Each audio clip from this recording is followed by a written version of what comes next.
Hello and welcome to the ENETS INCA Net Cancer Day educational webinar. We've done this a number of years now in honor of Net Cancer Day, which is traditionally on November 10th, but it's really a month-long awareness campaign dedicated globally to raising awareness about neuroendocrine tumors. So thank you for joining us today. We have an excellent agenda with amazing panelists and presenters. So let's go ahead and get started. Nice. So I will be co-moderating today with Rocio Garcia-Carbonero, ENETS chair. Welcome, Rocio. Hello, Stephanie, and thank you for the opportunity to be here today to do this joint webinar, and welcome you all, the audience and the invited speakers to be here also for this exciting day. Thank you, Rocio. Excited to be here with you. My name is Stephanie Alband, and I am currently the president of INCA, and I represent the patient advocacy organization Pheo-Para Alliance, supporting patients with pheochromocytoma and paraganglioma. And let me introduce today's speakers. We have Hendrik Bruins, who is a patient speaking today from Israel, and Simona Glasberg, who many of you know, an endocrinologist also from Israel. And we have a pre-recorded session from Fang, Ting, Chou, who is a patient advocate. Niklaus Schaefer is joining us. He is a nuclear medicine physician from Switzerland. Jo Gray is here. She's a patient advocate from the UK. And we also have an excellent group of panelists as well. Lona Kapsir is a patient from Kenya. Nikie Jervis has joined us before. She is a nurse from the UK. Tara Whyand is a dietitian from the UK. And Faye Tucker, a patient advocate from the Netherlands. So here is our agenda today, which we're very excited to share with you. We have 3 parts. We'll be discussing carcinoid syndrome and heart disease. Then we'll move on to NEC, as well as lastly addressing genetic syndromes and NEN. In between, as part of each section, we'll have a patient telling their story and also a short clinical presentation followed by an interactive panel discussion. So a few logistical items now. You can submit questions in the chat. So go ahead anytime during the presentations or discussions, enter your questions in the Zoom function for Q&A, and we'll take a look at those throughout. There's also going to be a participant survey that you will receive after the webinar is over. So please take an opportunity to fill out that participant survey, and we'll use this feedback to make future webinars even better. So let's start off with a live poll question. We have over 100 participants online now. So if you could please take this opportunity to answer the question, which continent are you from? We're represented today by a number of continents, which is really exciting. And INCA as an organization is a worldwide organization with 37 member organizations dedicated to patient advocacy for neuroendocrine tumors. So if you could take this opportunity to answer the live poll question, which continent are you from? That would be great. Today we have patient stories, obviously, and patients represented from Europe and Asia and Africa. And I'm way from the West Coast in California. So we'll take just a couple more moments for you to answer this question, which continent are you from? Okay, we'll go ahead and close the live poll. As you can see, most of the attendees today are from Europe, and INCA was originally founded in Europe. And of course, we're co-hosting this webinar with ENETS, so this obviously makes sense, but it's great to see 21% of our attendees today are from Asia. That's absolutely amazing. We hope that you enjoy this session especially. So thank you so much. So let's go ahead and get started. We'll start off with our first session, which is dedicated to carcinoid syndrome and heart disease. And we will start off with our patient story from Hendrik Bruins. My name is Hendrik Bruins. I'm 77 years old, Professor Emeritus at Ben Gurion University of the Negev. I'm still active in academic research concerning the ancient Near East, ancient Israel, as well as food and water security in deserts and drylands. Symptoms of the disease began about 25 years ago, around the year 2000. But the actual diagnosis of neuroendocrine cancer with carcinoid syndrome and heart disease was made much later in 2014 at the Hadassah Medical Center in Jerusalem. A gallium PET CT scan showed neuroendocrine tumors in various parts of my body, in the abdomen, in the liver, the lungs, lymph nodes, and skeleton bones. However, before this diagnosis was made, I had no idea about the cause of the symptoms during the first 14 years of the disease. First, I would get red in the face, severe flushing, also on other body parts, while feeling a bit unwell. Eating a meal, drinking a glass of wine, or drinking coffee might trigger the symptom, or being excited, like now being filmed, which is quite sometimes embarrassing in public.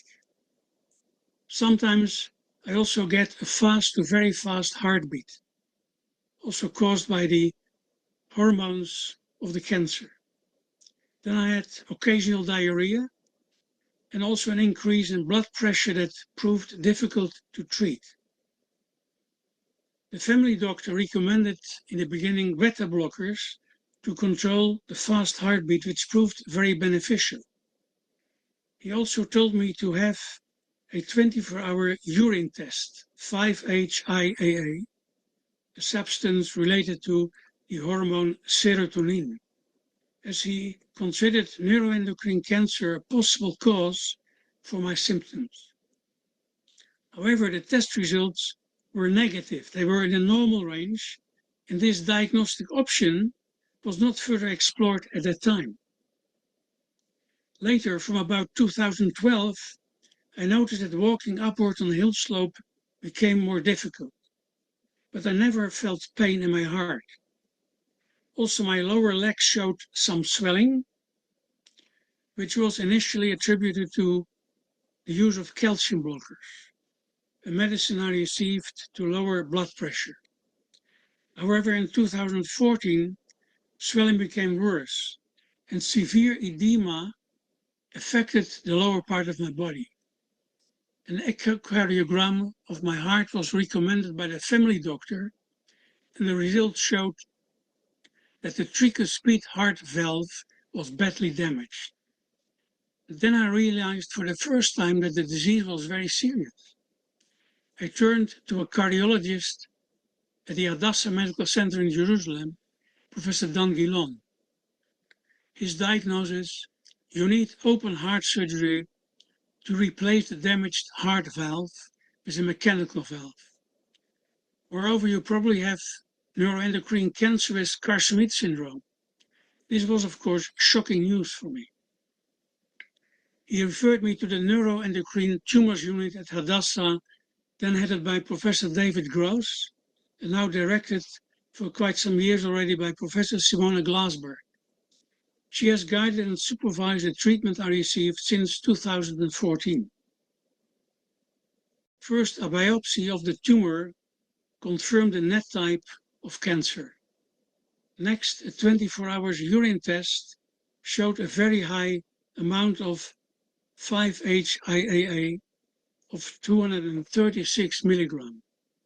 Such large concentrations of serotonin produced by the cancer cells had apparently destroyed my tricuspid heart valve.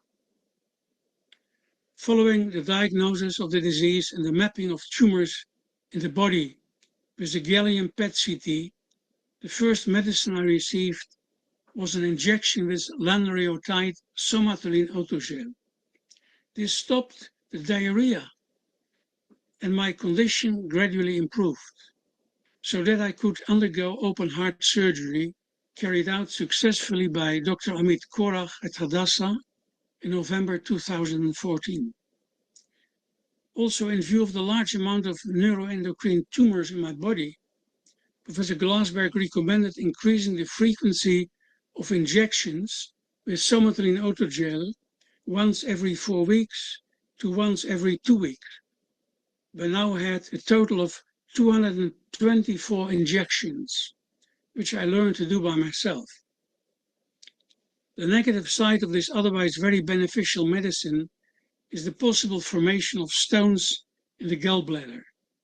2 years ago, I got severe pain in my abdomen caused by a badly inflamed gallbladder full of stones. I received a drain in the gallbladder to enable the excess bile to flow into a bag attached to my body, which is quite unpleasant in daily life, I have to say. Only after a few months, the inflammation had subsided and the gallbladder was removed successfully by Professor Chagai Mazin at Hadassah. Now concerning my experience of daily life with neuroendocrine cancer, carcinoid syndrome, and heart disease, I learned that the frequency and intensity of flushing may be somewhat diminished by taking herbal pills with valerian and hops, which have a natural calming effect. I also have a smartwatch that gives useful readings about the level of glucose in the body as well as the heart rate. And this helps to manage daily life.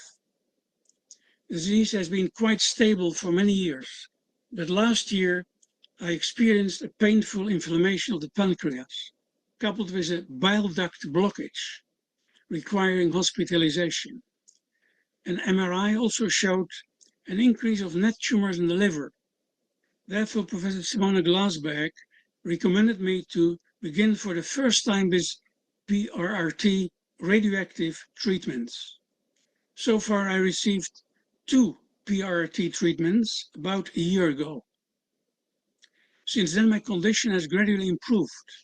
The frequency and intensity of flushing has diminished.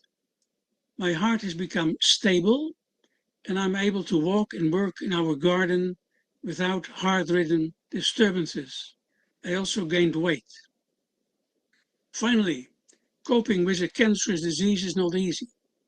Personally, being active in academic research about ancient Israel, the biblical writings have been a great blessing for me.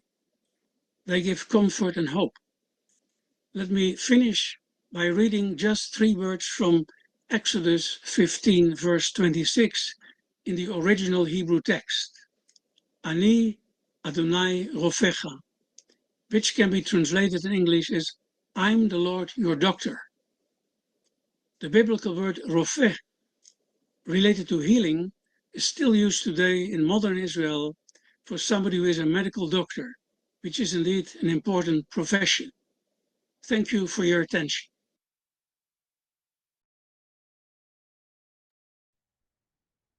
Thank you so much, Hendrik, and he'll be a part of our panel discussion later. But first, allow me to introduce Professor Simona Glasberg, who will present a short clinical presentation on carcinoid syndrome.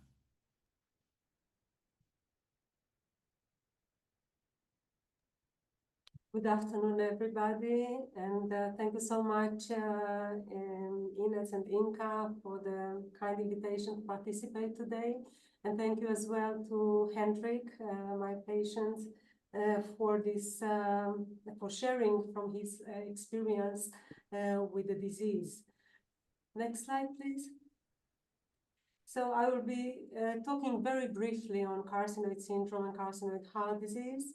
The definition of a carcinoid syndrome is the presence of chronic diarrhea and or flushing together with systemic elevated levels of serotonin or of its metabolite, the 5-HIAA.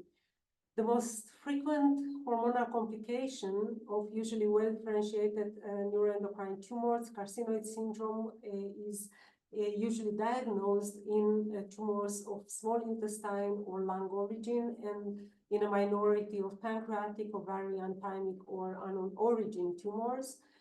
It is diagnosed with an increasing incidence depending on the part of the world and the use of somatostatin analogs being reported today as diagnosed in up to 35% of neuroendocrine tumor patients. And importantly, it is related to decreased quality of life as well as median overall survival in these patients to about 4.7 years compared with 7 years without the presence of carcinoid syndrome. The carcinoid heart disease, so-called Hedinger syndrome, it is a major complication of patients with carcinoid syndrome. It is involving mainly the right part of the heart valves, specifically the tricuspid and pulmonary valves, producing on time right heart failure. It may progress really fast, and it is associated by itself with high morbidity and mortality, as without treatment, the 3-year survival in patients with carcinoid heart disease is only 30% versus almost 70% in the absence of the heart involvement. Next slide. Just very briefly, the previous slide, the pathophysiology of carcinoid syndrome is it includes practically the hypersecretion of a variety of hormones, mainly serotonin, but also histamine, tachykinin, bradykinin, kallikrein, prostaglandin, and more. And this huge hypersecretion by the tumor cells of these molecules exceeds the hepatic degradation, and this is the reason that the symptoms appear.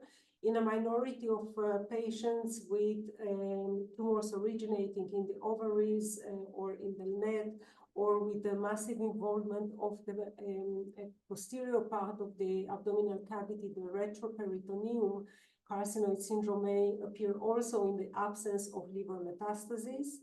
Next slide, please. In terms of how to make the diagnosis, the presence of the carcinoid syndrome should be really actively scrutinized at each meeting with the physician by history taking, by physical examination, and by laboratory analysis in all patients with neuroendocrine tumor, and not only those with significant symptoms. Next. And how we do this in the routine daily practice, we ask the patient about clinical symptoms such as diarrhea, which is present in about 80% of the cases, flushing in about 90%, shortness of breath due to bronchospasm in about 15%, or symptoms of carcinoid heart disease. In terms of laboratory evaluation, we have two main tests. One is the evaluation of the levels of serotonin metabolite, the 5-hydroxyindolacetic acid, 5-HIA, usually using a 24-hour urine collection. In some parts of the world, there is already available a blood test for this. And using blood test for NT-proBNP, which is a very good marker for the development and the follow-up of patients with carcinoid heart disease in these patients in whom the carcinoid syndrome is present. We also use a variety of imaging, and here is really important to highlight that we should ask our cardiologists to evaluate the heart of these patients by using synopsis for echocardiography, specifically developed by ENETS for carcinoid heart disease. Importantly, also to address the differential diagnosis for all the symptoms of carcinoid syndrome, as in these patients, diarrhea, for example, can have many other reasons and not specifically related to the syndrome. And we always have also to look at the risk complications, again, in a patient with carcinoid syndrome, to look actively for carcinoid heart disease, to prevent carcinoid crisis, and importantly, to evaluate the nutritional status of the patient, and also the need for a variety of vitamin replacement. Next. So the treatment of carcinoid syndrome is really challenging, requires an experienced team of specialists, and it has to be personalized because of the substantial patient heterogeneity and the existence today of a variety of treatment options. Next. And the aims of this treatment include to achieve maximal symptom control, to improve the quality of life of our patients, to achieve ideally normal levels of serotonin, to prevent eventually the development and progression of the carcinoid heart disease, to control tumor burden, to anticipate the development of irreversible heart failure, and finally, to improve patients' nutritional status and quality of life. Next. So this scenario, as you can understand, it is really, really complex. It is a so-called a double-edged sword scenario. On one hand, we have patients with a metastatic cancer and symptoms of hormonal hypersecretion of carcinoid syndrome. And on the other hand, we have the involvement of the heart, which per itself, it is a very complex problem, including tricuspid valve and sometimes pulmonary valve regurgitation with the development of right heart failure that can easily decompensate, and it can limit our possibility of administering a variety of therapeutic options for the metastatic tumor. Next. So when we approach these kind of patients, we have to address concomitantly three main areas. The first one, to decrease hormonal levels that can control the symptoms and prevent carcinoid crisis and prevent the development and progression of carcinoid heart disease. In parallel, to identify and treat the carcinoid heart disease and the related right heart failure. And in parallel, to decide, if needed, when is the best time to replace the specific valve. Next, please. And just to have a look at a glance on the flowchart of for us that has been published as part of the guidelines developed by ENETS for the approach to carcinoid syndrome, always based on the severity of the disease, using usually as first line somatostatin analogs, and then based on the aggressiveness of the disease, adding telotristat-ethyl to decrease the levels of serotonin in patients with diarrhea and improve the diarrhea, and other options of treatment as listed here, that because of the shortness of time, I don't have now the time to develop. Next, please. And the take-home messages from this short talk include that the presence of carcinoid syndrome and heart disease should be actively explored in all of our patients. Serotonin reduction and aiming for normalization is the key to improve the quality of life of our patients and increase the survival. Somatostatin analogs, including the high dosages, are the first line of treatment and should be never discontinued in this setting. Prevention of the heart involvement is the best treatment, and these patients really need an expertise, multidisciplinary team approach to individualize treatment and to decide on proper treatment at the proper time. And for us, the medical professionals, we have to address many unmet needs in this field by increasing research and the collaboration worldwide to better understand the pathophysiology of this rare and complex disease, the specific hormonal contributors, to have better markers and to evaluate better options of treatment. Thank you very much. Thank you very much for these excellent presentations, Mr. Bruins, for your personal, very detailed and very classical, typical carcinoid syndrome which was very illustrative. And thank you, Professor Glasberg, Simona, for the great wrap up. I mean, for the great summary. So now the floor is open for discussion, and we have about 15 minutes to discuss. And besides the presenters, we have the pleasure to have also Dr. Schaefer with us from Switzerland. We have also the dietitians present here, Tara, Whyand, and also the patient advocate Nikie Jervis. So we have one question from the floor already. So I think I'm going to start with that. The question is from Mary O'Brien, and it says, "Hello, I was diagnosed with lung neuroendocrine cancer and carcinoid syndrome in 2012. I had surgery in 2012 to remove tumors, and I still have carcinoid syndrome symptoms daily, even though the tumors were removed. Is this common?" So what would you advise, Simona, to this patient or to these patients? Thank you, Rocio, and thank you to the patient for taking the opportunity to share with us on her symptoms.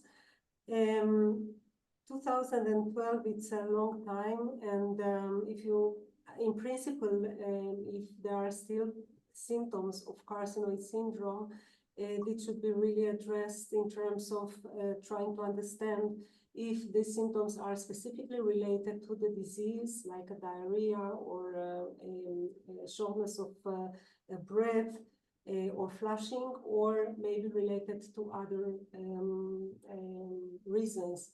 Based on age, in postmenopausal setting, for example, flushing can be also related to menopause.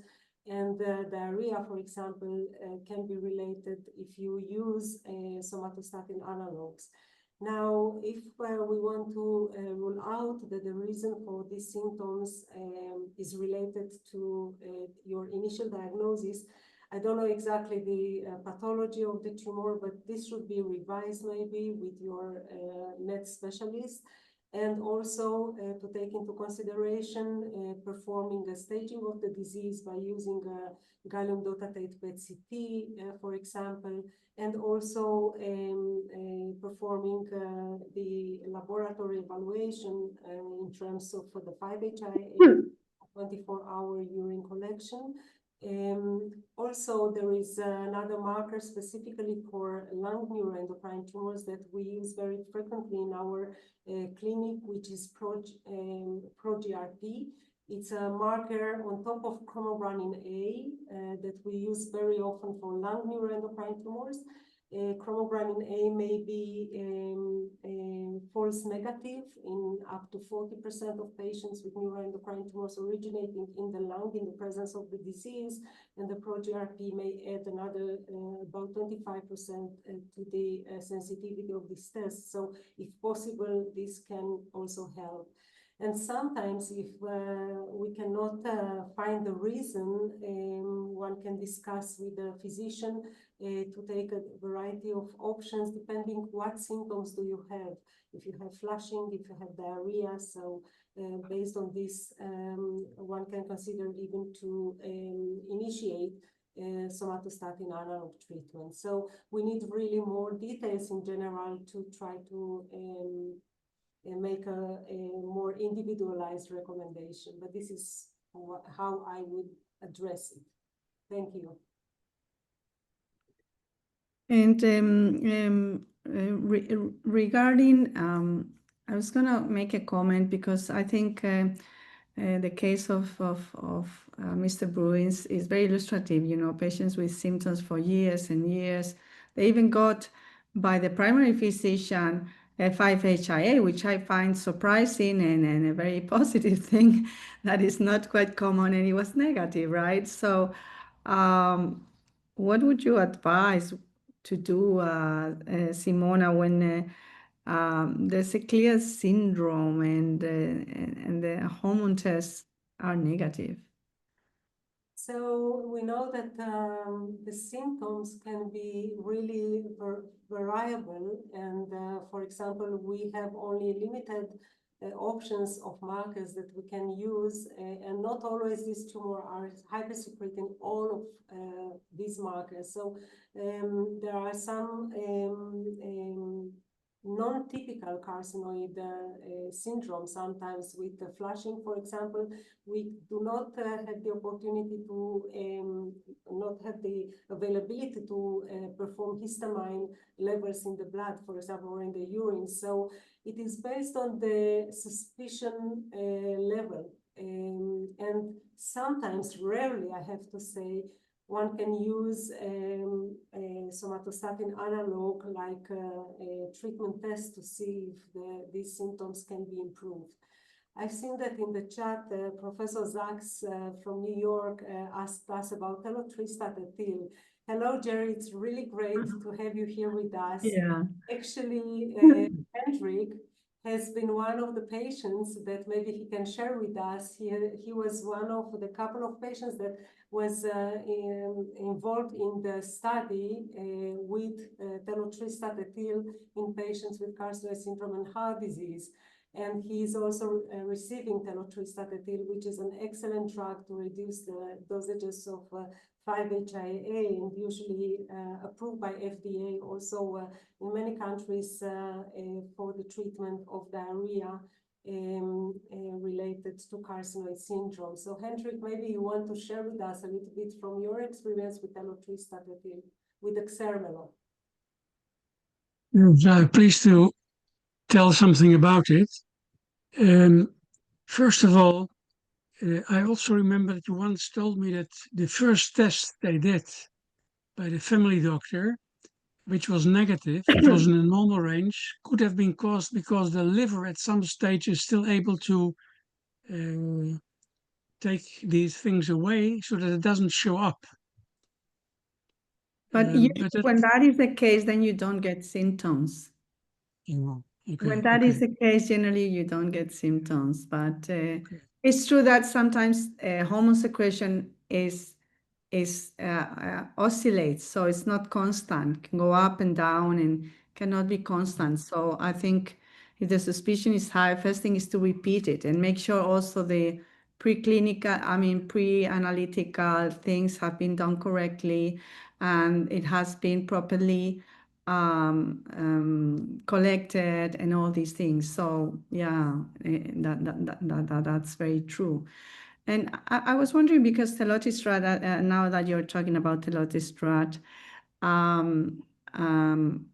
it's been approved for the control of diarrhea that's fully controlled by SSA, but it really induces really incredible drops of the 5-HIA, which I think we are all convinced that may bring other benefits in terms of prevention or delay of carcinoid heart disease. I don't know. I would like to maybe Dr. Schaefer, what's your opinion on this? So, or do you ever use it, or do you only use it for diarrhea, or do you use it for other means, or are you allowed to use it for other means? Because That's a good question. That's a good question. We have it in Switzerland. It's available. We use it honestly quite rarely. We also think it's a very useful drug. It's a very active drug. We have a very good symptom control. In Switzerland, it's approved for symptom control. However, honestly, I was very happy with also the response that Simona was giving to really understand if the patient that we heard before who was asking, in the absence now and after treatment, I have still symptoms. I mean, is this classical? And I found this was a very interesting question. And I think in that case, it's very important, really, and now I'm talking a little bit more from the nuclear medicine side, to really understand if everything is really, let's say, calm. We have to do probably a restaging. We have to do analysis of blood values, urine values, to really understand if this is a classical, still active carcinoid syndrome, or are we facing someone else or something else? So, but we have it in Switzerland. Honestly, we don't give it too much. It's quite complicated to get it. We have to ask the insurances, and they're pretty severe with the indications. Just add some another, what I wanted to say is when I received this medicine already in 2015, in the trial that was then conducted, it lowered the 5-HIAA dramatically. It was in the beginning 235 milligrams in 24 hours, and then it dropped to, let's say, 21, and eventually it became normalized to 7, 8, even 5. But because of the issue that the FDA gave the legal that one should have 750 milligrams a day, the local sick fund was not willing to fund double the dose because it's quite expensive medicine. So I started to use then the dose recommended by the FDA instead of the double dose I got from the beginning. And then my 5-HIAA levels went up again to about 30, 38. But after 3 years, they accepted our kind of legal battle, and they were willing to fund again the higher dose of 1,500 milligrams, which I receive again since 2023, since October. And then it went down again, and now it's again more or less in the range of 8 or 9, which is very good. So I personally would recommend this medicine. Yes. Okay, so I think I wanted to also discuss some other important aspects about carcinoid syndrome and taking the advantage that we have with us a dietitian, Tara Whyand. And I would like to ask you, Tara, because the synthesis of these hormones really consume tryptophan and consume other vitamins, and that can lead to some deficits. And so what would you advise for a diet, or what dietetical recommendations would you give? And later I'll ask the doctors what vitamins we need to check and so on. Yeah. So with carcinoid syndrome, if we think that it's been going on a number of years, and perhaps that's, quite a common case, we would be suspecting issues with niacin. So niacin makes up serotonin, and serotonin, if that's excessively pumped out in the body, we can then reduce our levels of niacin. So what we do is recommend nicotinamide supplements in high doses, given all at once. That can lead to flushing, which can confuse the flushing which you maybe have with a carcinoid syndrome. But if we have it in small doses throughout the day, something around 50 milligrams to 100 milligrams a day, spaced out, that's what we would recommend to kind of top up your niacin levels. The problem is if your niacin drops too low, you can get something called pellagra, which certainly in the Western world you don't see outside of ENETS. And that symptom can be dementia, diarrhea, dermatitis, and the end one is death, because it is a serious problem and people at diagnosis can present with those symptoms. So we need to nip that in the bud, and that's what I do with every new patient. We can test niacin levels, but it's quite a difficult test, and actually I think only Holland do that test. It's a urine test called NMM1. And so we often just supplement it anyway. It can be just a nicotinamide supplement, or it can be a multi-B supplement with lots of nicotinamide in it. That's absolutely fine. And the other thing in terms of managing carcinoid syndrome symptoms, in some people, apart from stress, it can be vasoactive amines. So they are little parts of proteins, which when food degrades and ages, they release these amines naturally into the food. And in some people that can trigger a response as well. And it's normally flushing. So say I gave someone sensitive, and I've done this before in hospital, I tried someone with mature cheddar cheese, and within a few minutes he was flushing. So it's really about doing a food and symptom diary. Do it for a few weeks, see if there's any of those trigger foods. I've done a list for that. See if any of those foods cause a problem. And then eliminate them. They're not necessarily harmful, but they are a bit of pain, and most people know that the flushing isn't very nice and can be embarrassing. There's lots of other dietary requirements and testing around different nutrients, and especially if you're on somatostatin analogues, the fat-soluble vitamins that may reduce as well. And most people, I would suggest, I know you're going to ask the doctors about that, but we also request vitamin A, D, E and K levels to be checked every 6 to 12 months, and then supplement those as required as well. And that's because somatostatin analogues accidentally act on the pancreas and reduce the amount of enzymes that are made. So sometimes we give a multivitamin, but it might not be enough. So if we can treat a deficiency, we've had quite a few people with night blindness because their vitamin A is dropped, or they've got lots of they bleed for longer than they should be, or they're bruising and the vitamin K is dropped. So we just keep an eye on everything. Thank you. That was very, very useful. And I'm sorry, we are almost running out of time, but I wanted to ask Nikie, Jervis, from your perspective, do you have any additional recommendations or counseling to provide us? I was really interested to hear Simona talk about some of the other hormones that are released that we don't measure, such as histamine, and particularly that lady with the lung net, about whether she had a background of dyspnea, which also can affect symptoms, particularly things like bronchospasm or that wheezing that happens as well, that can happen. And we do have quite a number of people who contact us around the fact that they have ongoing symptoms despite the tumours being removed.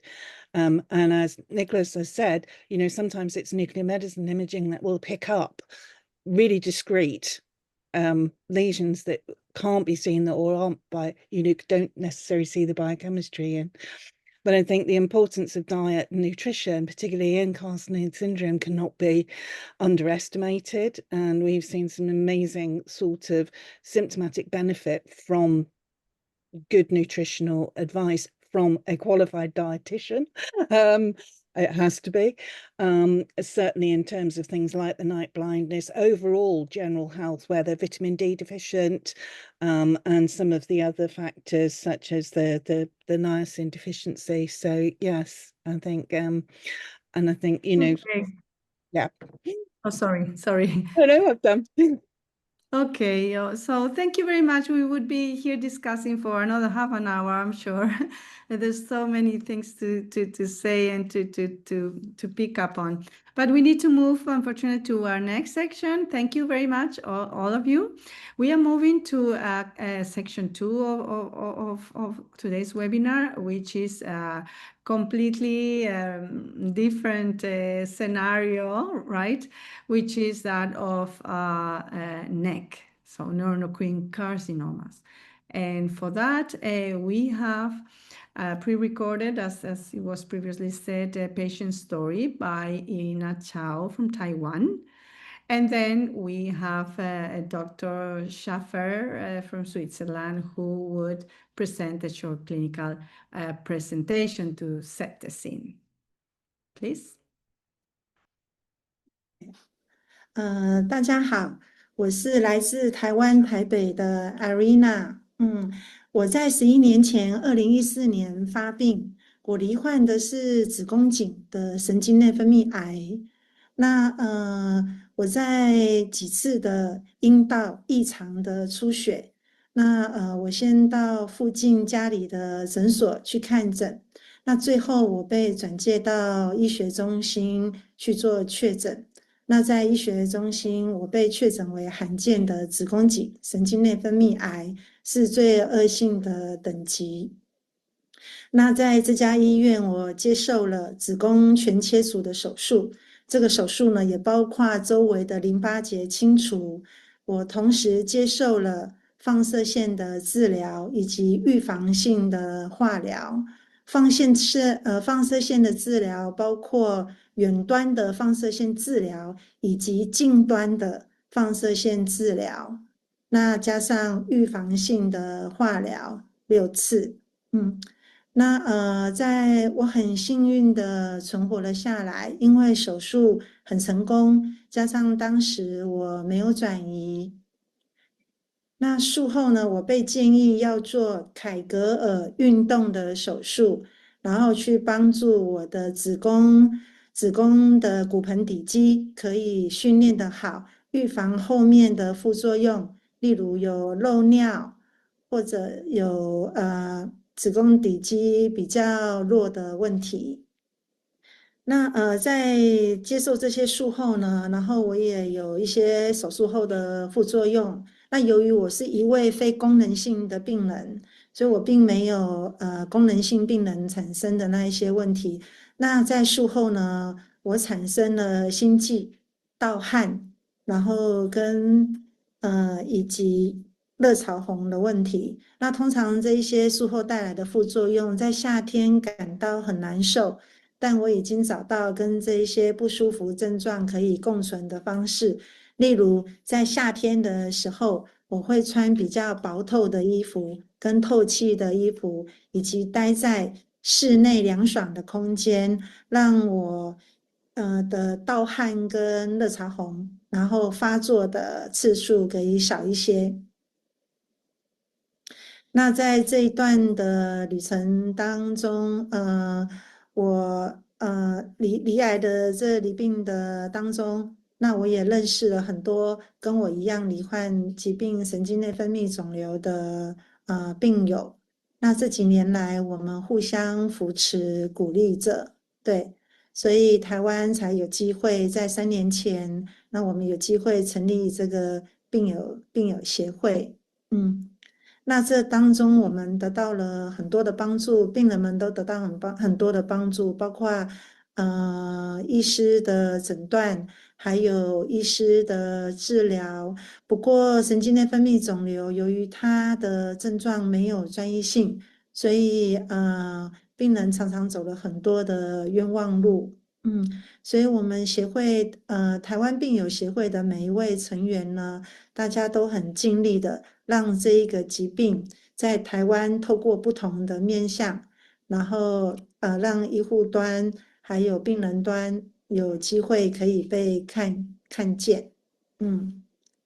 那我很谢谢，谢谢英卡给我们这个机会，然后让我可以在这个视讯当中，然后跟大家分享我的故事。那由于在子宫颈的神经内分泌癌呢，这一群病人很少见，所以大部分我们接触的都是腹癌的医师。那可是腹癌的医师对于这么小众的病人，事实上经验也是相当少的。那很高兴我存活下来了。那这当中我也罹病的这11年当中，我也开始建立起运动的习惯，那还有保持愉悦的心情，那能活下来，每天就是感恩。那还有更多我们更辛苦的病友，所以我在台湾这边也不断的倡议，希望有机会将新的药跟新的治疗，可以在我们台湾纳入我们的保险制度，让更多的病友受惠。那也很感谢英卡做了这么多的努力，不论是举办活动，或是在建立官方网站，然后提供的视频，然后在今年3月也很开心跟英卡有这一些合作，将这一些问卷翻译成繁体中文，让更多的医护人员跟病人可以填写。那最后就是希望我们全世界各地的每个病人都可以得到良好的照顾，然后也可以有新的生活，愉悦的生活。谢谢。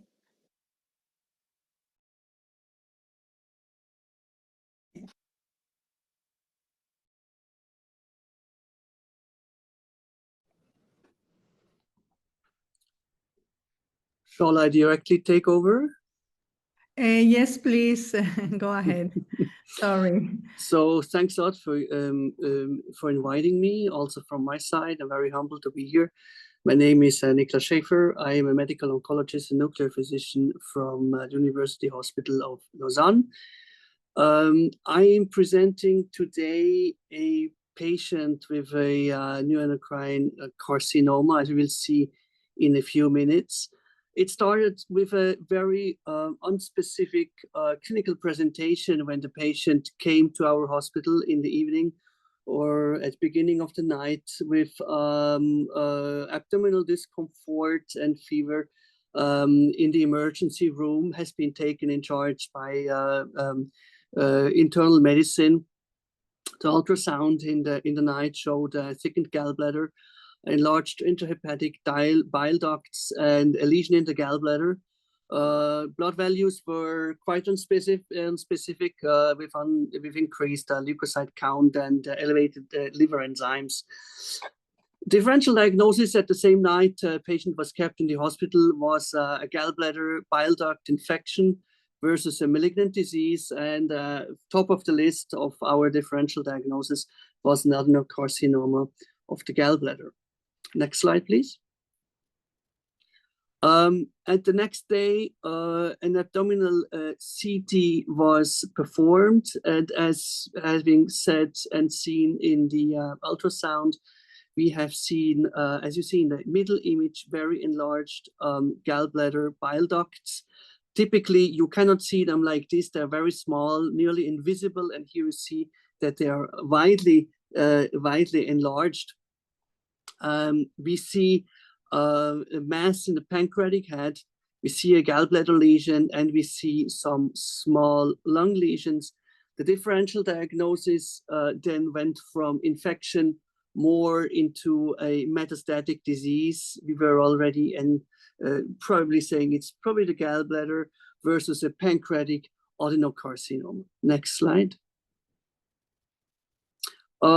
The transgastric ultrasound biopsy was performed by the gastroenterologists, which was, as you can see in the left slide, being done in ultrasound via the gastric wall with a needle directly in the tumor lesion, and the cellular aspirate showed fibrous tissue infiltrated by tumor cells, a very high proliferation index. This means how many cells that we are looking under the microscope are currently into active division. We had an immunohistochemistry which was guiding us in the direction of a neuroendocrine neoplasm, SSTR2 negative, which is the classical receptor we use for dotatate PET-CT, which is usually negative in this type of dedifferentiated disease. Chromogranin 8 negative, P53 overexpressed, which is a sign of an aggressive disease, leading to the final diagnosis of our pathologist of a poorly differentiated neuroendocrine carcinoma of a small cell morphology. Next slide. We discussed this patient, as we discuss all our patients, at the ENETS Neuroendocrine Tumor Board that is installed in our hospital since many years. And we were discussing the options, and as you do see in these ESMO guidelines, but they're also quite identical in all guidelines, we have to move on the right side, where are the differentiated carcinomas. And first line here is a cisplatin or carboplatin, essentially a platin-based chemotherapy combined with a toposide. We had the luck that the insurance was, I have to say, generous because that is not a standard to add immunotherapy here, but we received immunotherapy from one of the first cycles to be added to this platinum-based chemotherapy. Next slide. We had a very good response after 4 cycles in all metastatic lesions. You have to read the scans from left to right. You see on the upper left a liver lesion, which regressed very nicely from over 2 centimeters to a few millimeters. We had the associated gallbladder lesion, which was associated with the gallbladder, which we initially took for a primary tumor, also responded very nicely. And we also see that the pancreatic head or associated to the pancreatic head lesion actually also responded very nicely under the treatment. Next slide. We went then after 6 cycles, and this is some of the classical practice that we usually do 6 cycles, and then we go into a surveillance period where we want to understand how long a patient is controlled and if he is controlled. But unfortunately, already after 3 months, the patient was again in the emergency suite with again febrile temperature and abdominal discomfort, pretty identical to the first presentation of his symptoms. And the CT scan already 3 months after end of the therapy showed a reprogression. And again, a bile duct enlargement. You see that the image look actually quite identical to the first images that I've shown you at the initial presentation. And we again discussed the patient in our tumor board and decided to start broadband antibiotics in a combination with Folfox, which is again a platinum-based treatment, but with a slight difference with oxaliplatin versus classical copper or cisplatin, combined with Folfox over 48 hours.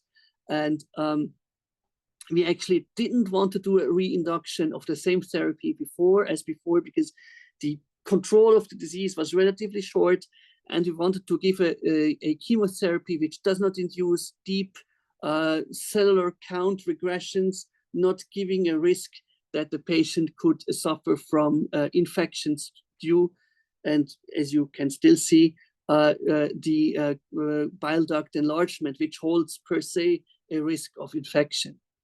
Next slide.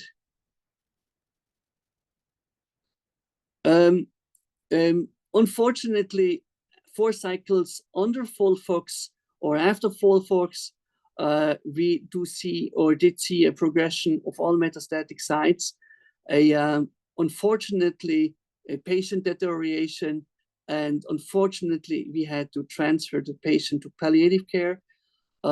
You see that there is on the lower left a progression in nodes in the so-called mediastinum, which is the part between the 2 lungs, and also a progression of the liver lesions, which got unfortunately very prominent, and probably being the reason why the patient again suffered from abdominal discomfort.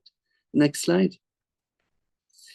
So in brief, unfortunately, neuroendocrine cancer is a highly aggressive disease with rapid growth. Early metastasis is possible. There is often a non-specific onset with pain, weight loss, cough, fatigue. Hormonal symptoms are less common than in classical neuroendocrine tumors because it's a more dedifferentiated disease. Very important is that the patient needs fast diagnosis because you have to start fast with chemotherapy. These patients have tumors which progress fast, and you cannot wait for several days or a week until you start treatment.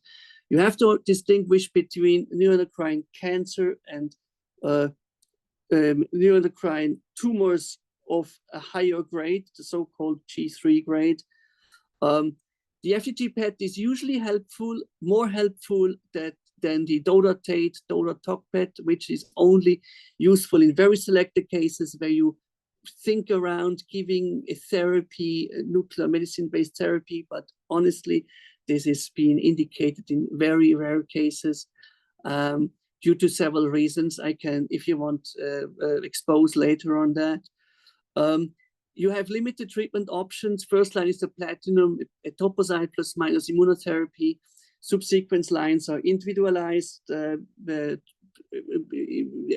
about if a patient has an infection risk or not, and other markers and other factors if you want to, but usually are less aggressive therapies than the initial first-line therapy.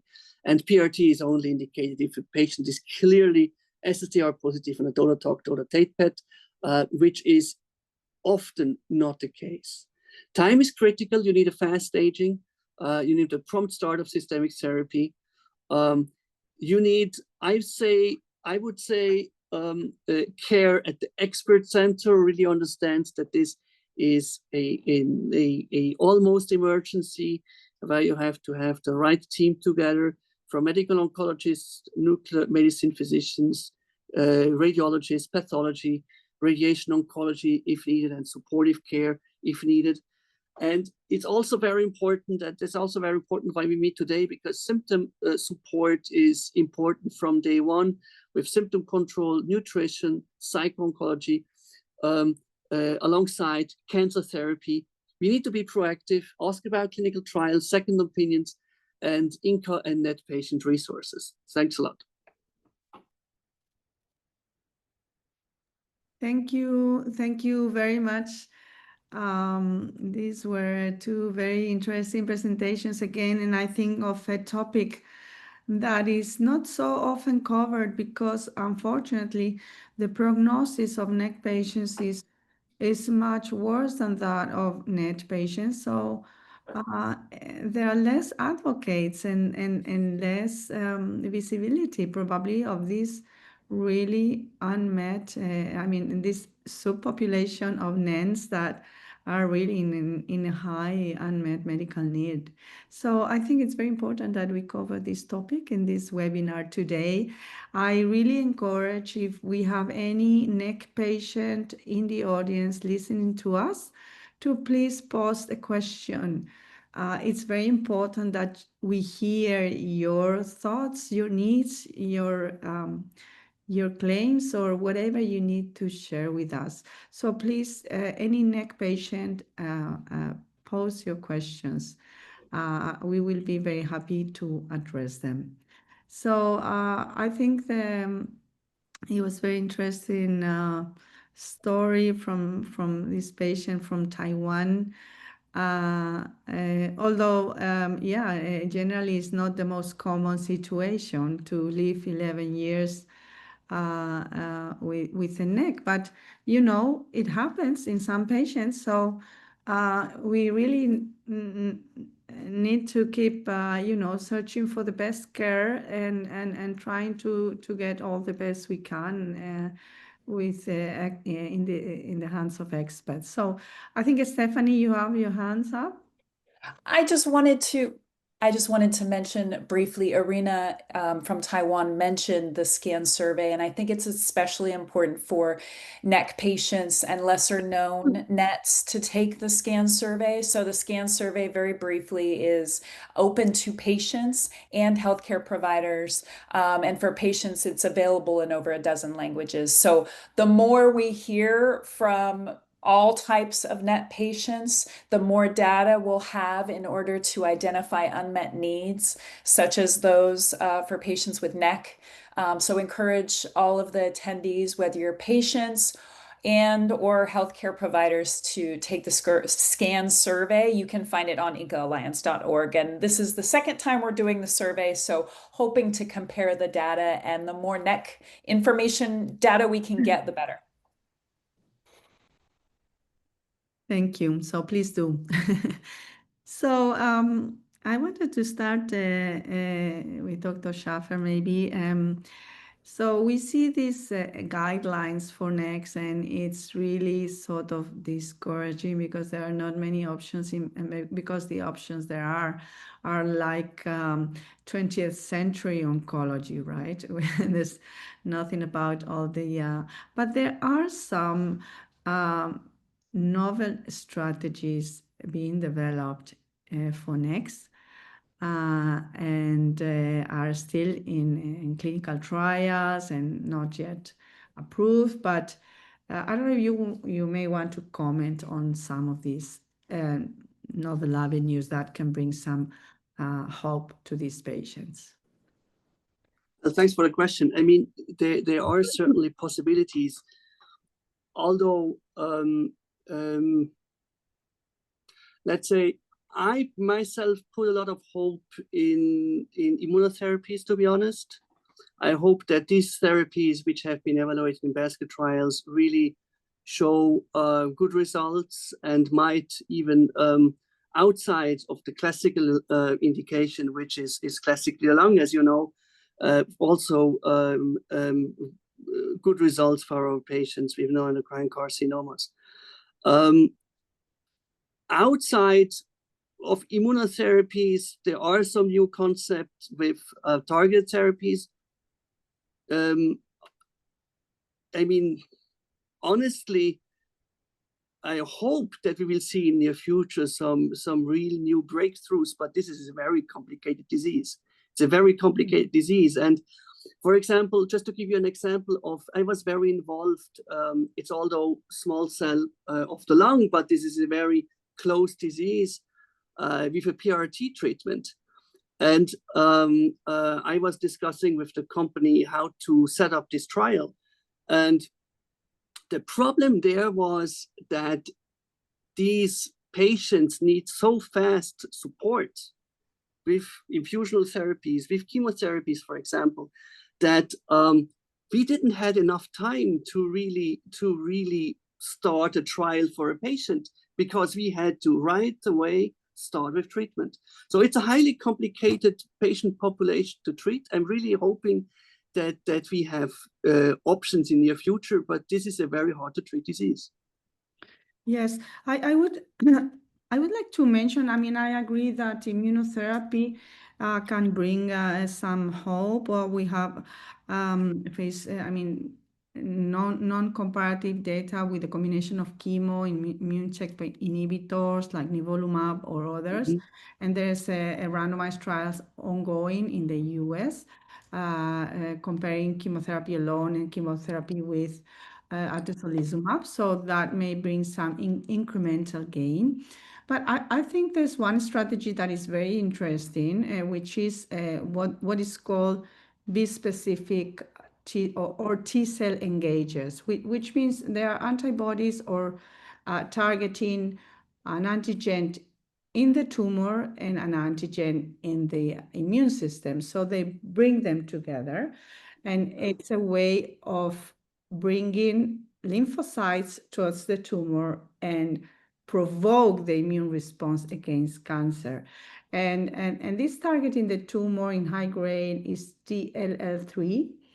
And these T cell engagers, the DLL3 targeted T cell engagers, are becoming to be very effective. I mean, they have proven to be very effective in small cell lung cancer, which is the high grade of neuroendocrine cancer in the lung. But they are being tested also in extrapulmonary NECs with very interesting preliminary results. I mean, they have been presented last ENETS and last ESMO.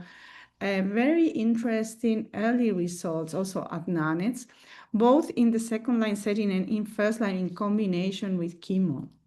So I think agents like tarlatamab or brixamig, I think there are agents to keep an eye on, because I think they may eventually become approved or demonstrate a benefit in this setting. And if you have the NEC and have the opportunity to be involved in such a trial, and your tumor is tested for DLL3 and is positive, I would certainly recommend it.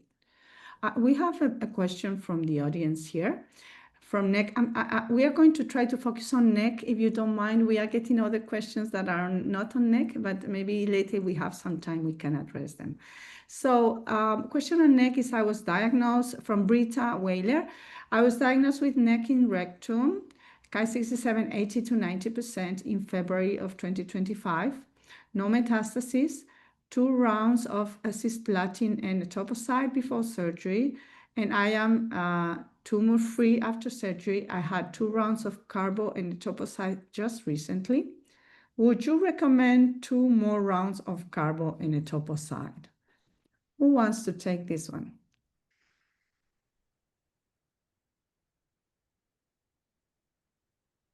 Okay. So without any sign of progression, just to consolidate. Yeah, so I understand that she has a surgically resectable tumor that has received perioperative platinum etoposide, two cycles before, 2 cycles after. And then the patient is asking whether she needs more adjuvant chemo to consolidate that, but she's free of disease. What would you advise her? There's no right or There's no answer to this. I mean, there is no. I would say no.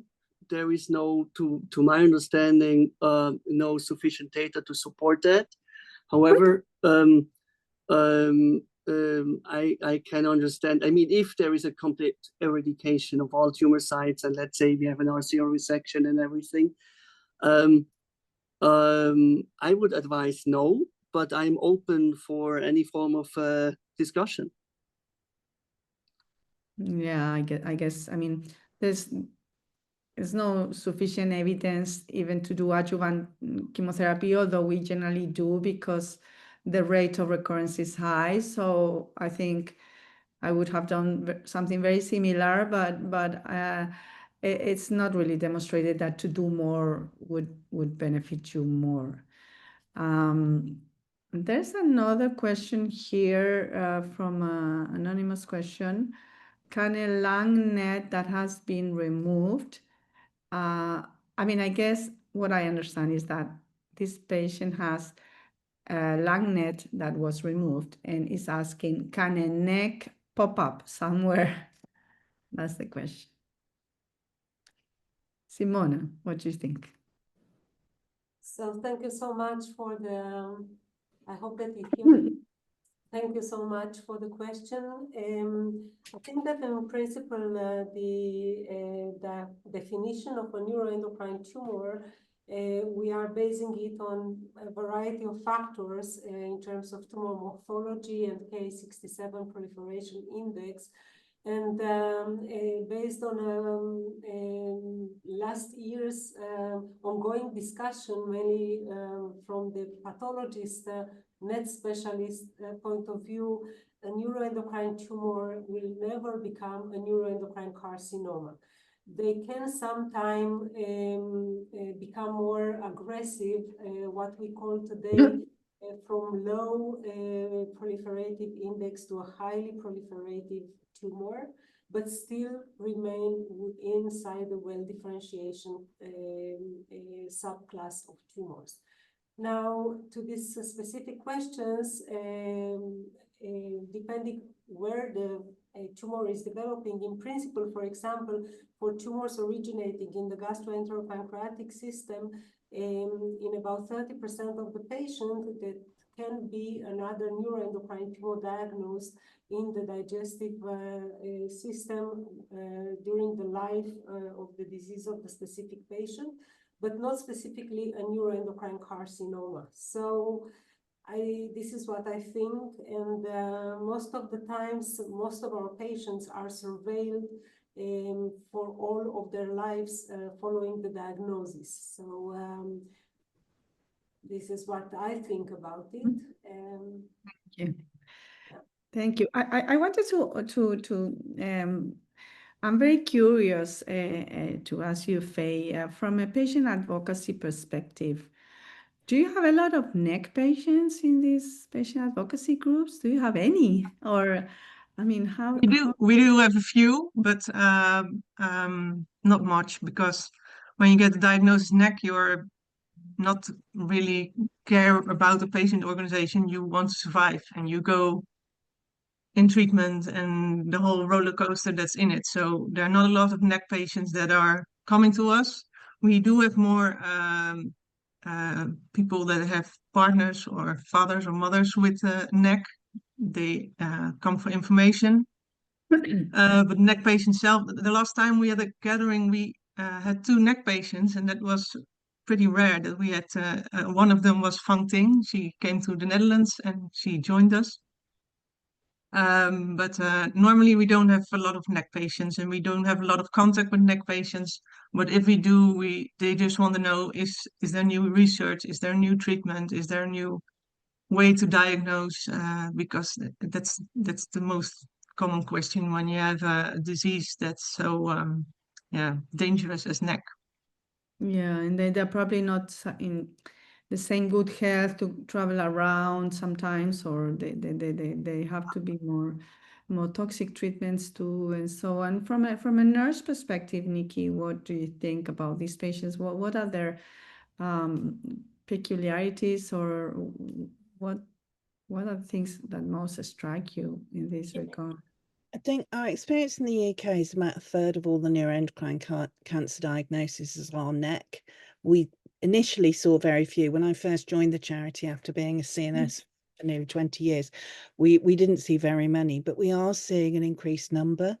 And I think the difference is that in the UK, a lot of the neuroendocrine carcinomas are being treated by site-specific oncologists rather than neuroendocrine specialists, and so may not be hearing about patient organisations and support, and can alter things. But certainly what we're hearing from people is around sort of limitations in access to therapies, or for example, I had a lady the other day who she's got a head and neck primary neuroendocrine carcinoma, had genetic testing which showed a chemosensitivity to a particular therapy. Her head and neck oncologist said, oh, well, we can't use that regardless of the results because that drug doesn't work in head and neck cancers.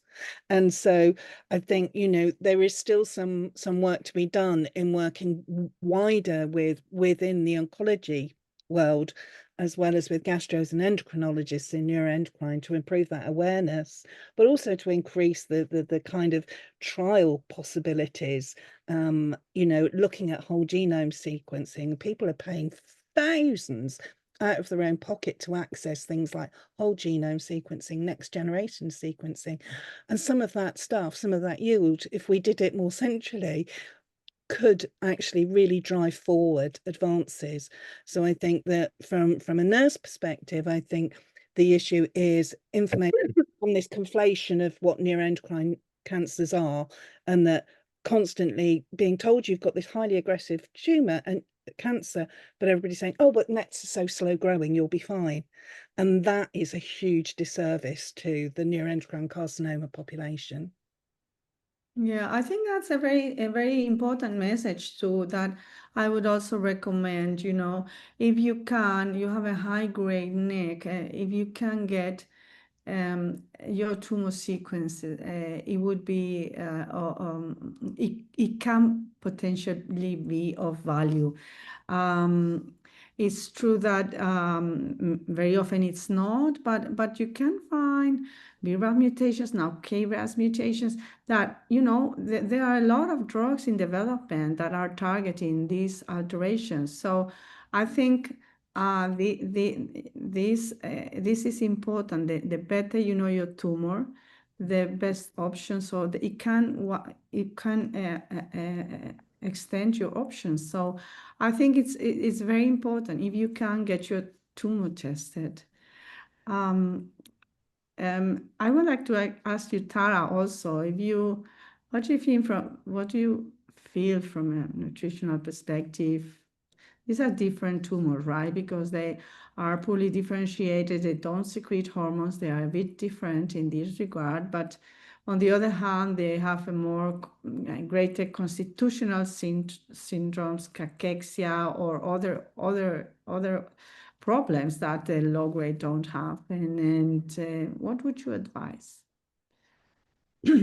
Yeah, so probably half of the patients that come to me actually come via a relative that is concerned and kind of reaches out for help because they are worried, and we kind of get consultations going, and these patients are very anxious, but they're probably as anxious as other types of cancer that I deal with as well, things like pancreatic cancer. So in terms of weight loss, yes, we're looking at weight, we're looking at very high protein diets. We're looking at, you know, if they're going into chemotherapy, then they'll need to really work on their, it sounds strange, but you do need to try and keep as physically fit as possible, really tone up your muscles, look after your muscle mass, and be active and really eat well and get healthy as possible going into any treatment as part of like a prehabilitation. We know that if people lose their muscle mass and their strength, and if they have to be admitted to hospital, as they sometimes do during chemotherapy, we can reduce the hospital stay if they're in a better state. So yes, we look at vitamins sometimes, depending, you know, where the neck is, but it's kind of treating like a lot of other cancers that aren't a neck. Yeah. Okay, we have 1 minute. I have one last question to you, Simona. Because when we talk about PRT, we really are talking about somatostatin receptor targeted PRT, but you know, radioligand pipeline is exploding. It's literally expanding so much to many other new targets that may be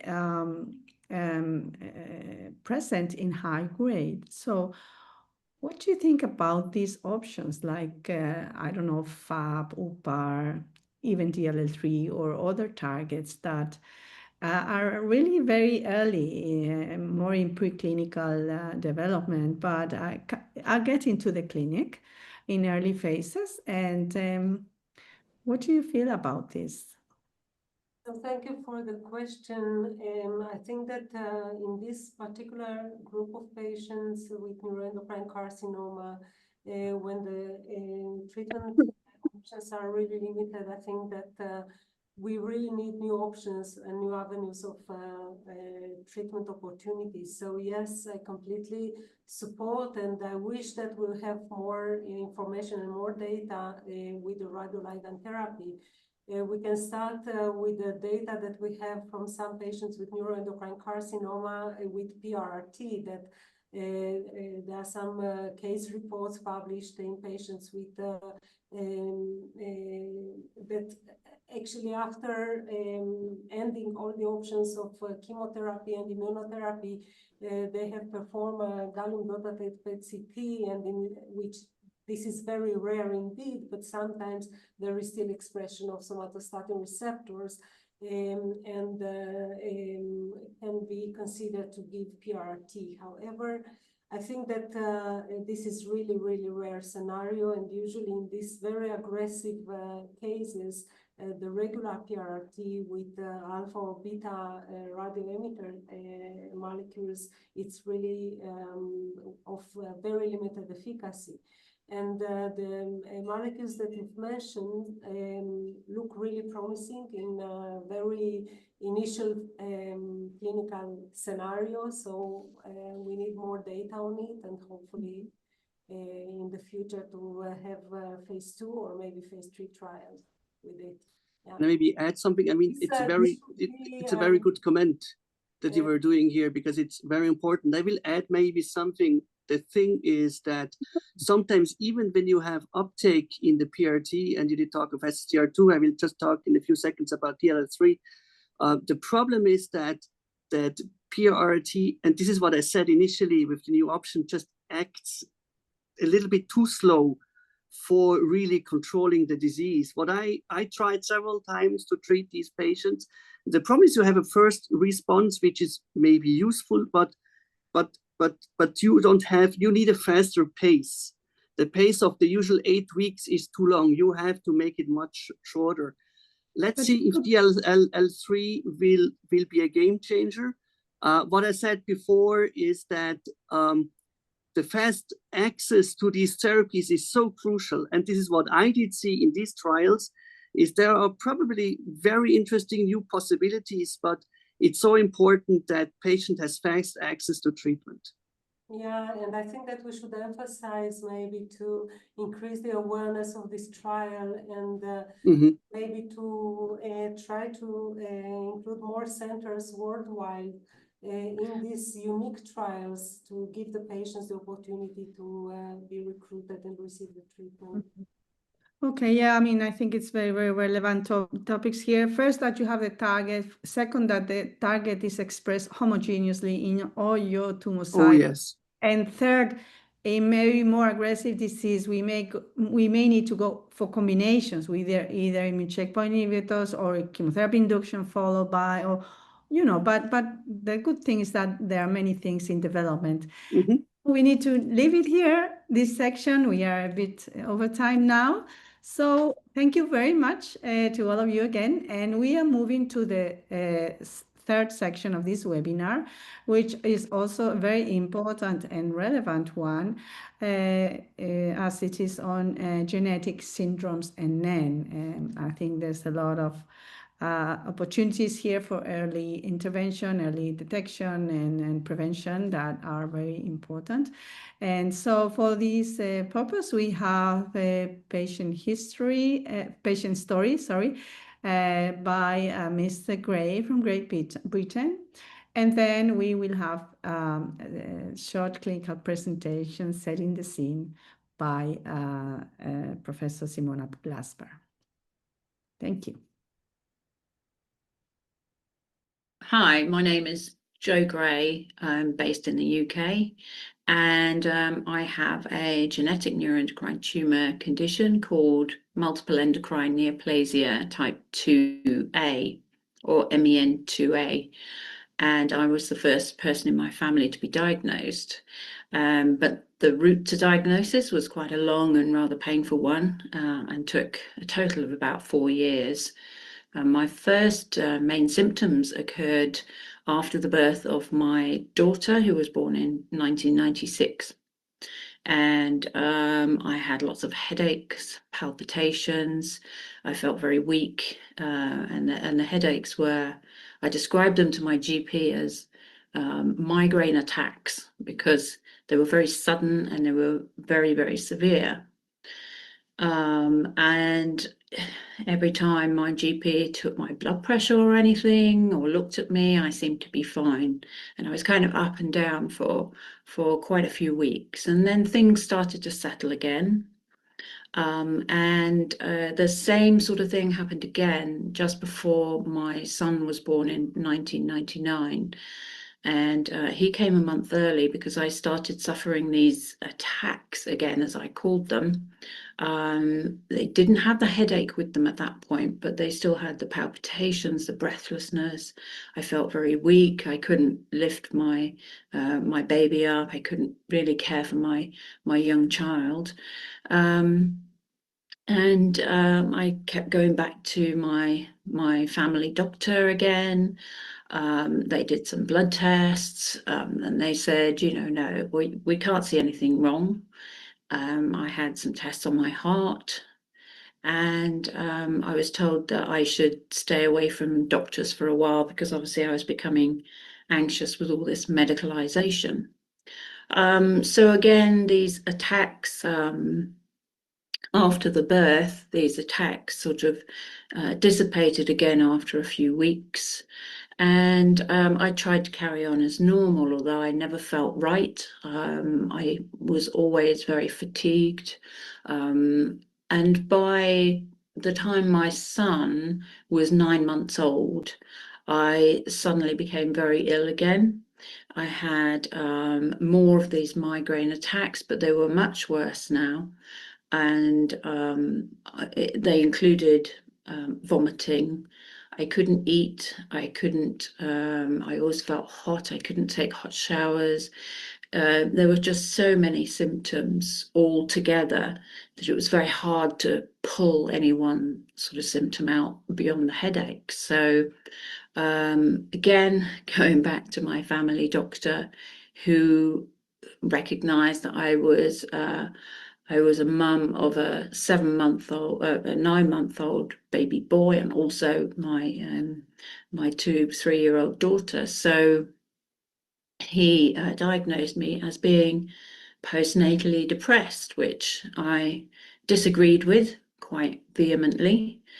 And but in the end, I was so ill that I couldn't argue with anyone anymore. And in fact, I decided that life was no longer worth living, and that it was probably better if I wasn't there anymore. And at that point, I was taken to a private psychiatric hospital near my home, and I'd been on so many different drugs, sleeping drugs, blood pressure drugs, or I mean all kinds of different weird drugs that were making me even worse. And when I stepped into this psychiatric hospital, I didn't really care anymore. It was as though, you know, my life was really ended, so it didn't really matter what happened to me. So when I got there, I was taken off all the drugs that I'd been put on by my family doctor, and my head started to clear a little bit, although not completely.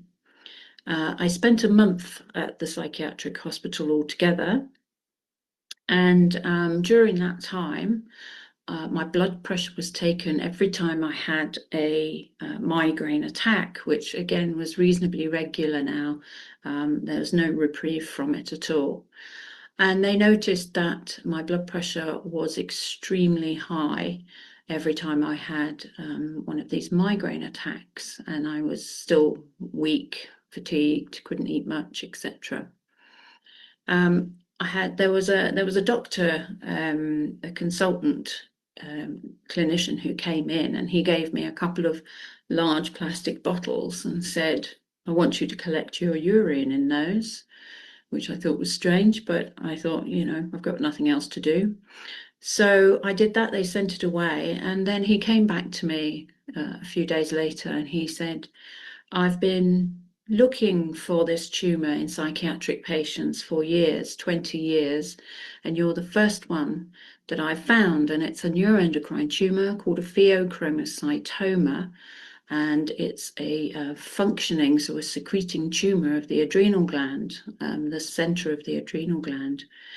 And at that point, I just felt sort of released from the doom and gloom, because I'd had a diagnosis of something tangible. I wasn't mad. I always knew I wasn't that mad anyway.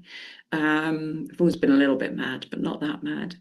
And so at that point, I was transferred. I had a scan, and then I was transferred to a large university hospital where I had my surgery. And then, of course, then the floodgates open, or the roller coaster starts, and I went for genetic testing, which in those days took about 6 months for the result to come back. And I had some more blood tests, which showed that I had another neuroendocrine cancer called medullary thyroid cancer. So I had more surgery. I had my thyroid removed, and then the genetic test came back saying that I had multiple endocrine neoplasia type 2A.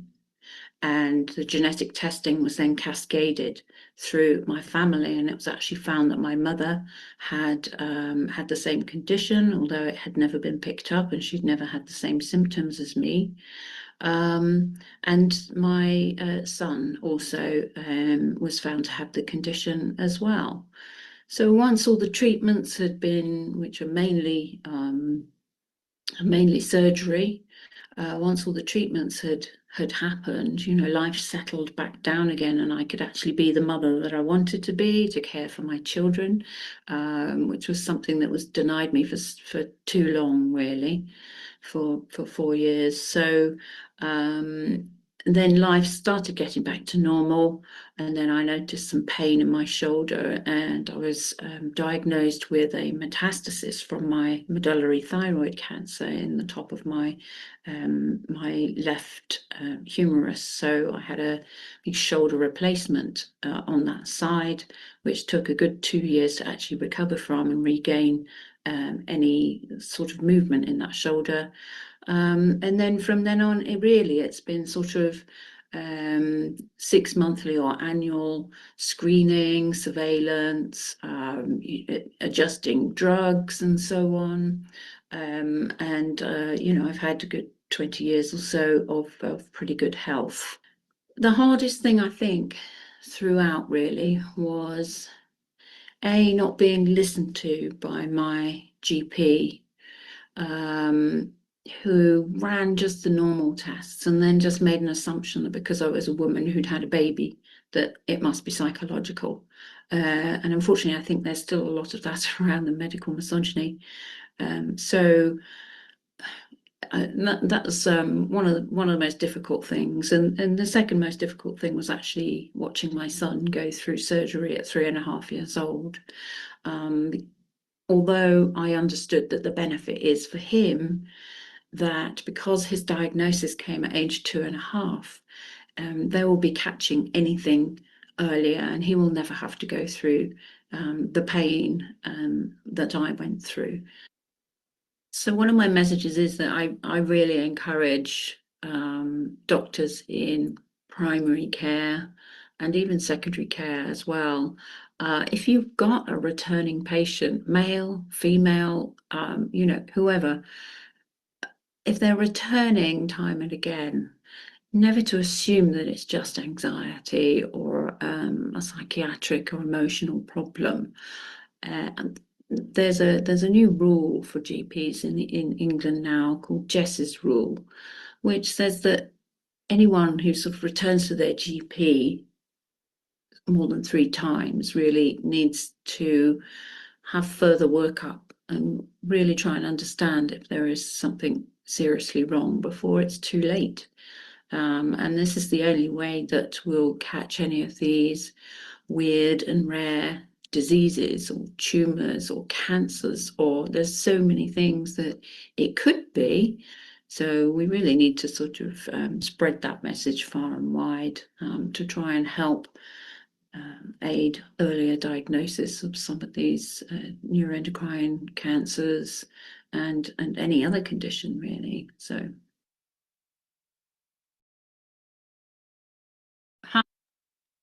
Thank you so much, Chou. And now I will turn it over to Simona to present our clinical presentation. Good evening again. Thank you so much, Chou, for sharing your story with us. I will try to be short and focused during the next couple of slides by talking about familial hereditary syndromes approach in the clinical routine. Next slide, please. So approximately 20% of neuroendocrine neoplasms are developing inside an inheritance syndromes. And these syndromes list include the first, multiple endocrine neoplasia, MEN syndromes that can be divided by themselves based on numbers, MEN1, MEN2. You've heard from Joe's story, her diagnosis with MEN2A, MEN4, etc. Von Hippel-Lindau disease, which is more rarer, and even more rare, neurofibromatosis type 1, tuberous sclerosis complex. And I have to mention also here the pheochromocytoma and paraganglioma syndromes that are per se another group of or subgroup of neuroendocrine tumors. And inside this specific group, the genetic relation is diagnosed in up to 60% of the patients with pheochromocytoma paraganglioma syndrome. So the awareness on this genetic diagnosis, it's really important. Next. So looking at the most common neuroendocrine tumor that we meet in our clinic, namely from a digestive system and from the lungs, these ones develop really mainly inside the MEN1 syndrome, multiple endocrine neoplasia type 1, which is developing due to mutations in the menin gene. And the related MEN4 that I will describe them very shortly in a minute. Also inside the VHL, von Hippel-Lindau syndrome, and more rarely in other syndromes that I've mentioned previously. Next slide. So very briefly on the MEN1 or multiple endocrine neoplasia type 1, so-called also Burma syndrome. The prevalence of this syndrome is up to 20 people per 100,000. It is a very high penetrant autosomal dominant disorder, and it is clinically suspected by the combination of 2 or more of the 3P, so-called primary hyperparathyroidism, anterior pituitary tumors, and duodenal pancreatic neuroendocrine tumors. And the prognosis is overall a good prognosis if the disease is diagnosed on time. However, if not, or if this patient have either thymic or pancreatic metastatic neuroendocrine tumor, the mean age of death is about 60 years of age. Next slide, please. And here, just to show you at a glance, the many clinical manifestations that can be seen inside the MEN1 syndrome, and focusing mainly on neuroendocrine tumors. This can develop and be multiple inside the endocrine pancreas, as you see here in the figure on the right side of the slide, while most of them, they are non-functioning tumors, and some of them can be hyperfunctioning and secreting a variety of hormones. And as mentioned, the other of the neuroendocrine one is the area of the thorax, either originating in the thymic gland or in the lungs and the bronchi. Next slide, please. So who should be tested in this setting? A patient presenting with 2 or more MEN1 associated neuroendocrine tumors, or a first-degree family member of a patient with a known mutation, a family member of a patient with a known mutation who has at least 1 endocrine tumor, or patients with multiple tumors at a younger age, specifically less than 3 years of age, or patients with gastrinoma, meaning tumors hypersecreting gastrin, or multiple pancreatic neuroendocrine tumor at any age. And in about up to 30% of these patients clinically diagnosed with MEN1, meaning that they have at least 2 main criteria. The germinal characteristic mutations are not found. So these patients are diagnosed genetically speaking as having phenocopies, and they may carry a mutation that is currently not known or not detected by the current existing genetic tests. So we really should be very aware and continue the surveillance, and also decide if the patient relatives need also to be surveilled. Next. So how to screen and follow. So here you can see the previous guidelines for the multiple endocrine neoplasia type 1. Next. And next. And here practically you can see the recommendations made by the multidisciplinary expert guidelines that have been published and reevaluated practically and published this year. Specifically recommending for the pancreatic and duodenal neuroendocrine tumors to perform yearly fasting gastrin levels in the blood, and performing MRI of the pancreas every 2 to 3 years. Pituitary, yearly prolactin and IGF-1 and MRI pituitary every 3 to 5 years until the age of 75. Adrenal evaluation with MRI of the abdomen every 2 to 3 years, and thoracic evaluation with CT, and we use usually low dose CT with low irradiation every 3 to 5 years. Next slide, please. Now, very briefly on the duodenal pancreatic neuroendocrine tumors inside the MEN1 syndrome. These are very prevalent tumors diagnosed in up to 80% of patients with MEN1. As mentioned, they are multifocal, so practically the pancreas in these patients include multiple tumor-led or tumors that are neuroendocrine. The earliest age of appearance can be 5 years of age. Myself, I have a boy that has been diagnosed while he was at school and starting to lose consciousness at the age of 6, and he was diagnosed with insulinoma, and practically he was the first one in his family carrying the mutation in MEN1. So we have to be really highly aware and to have a very high suspicion index.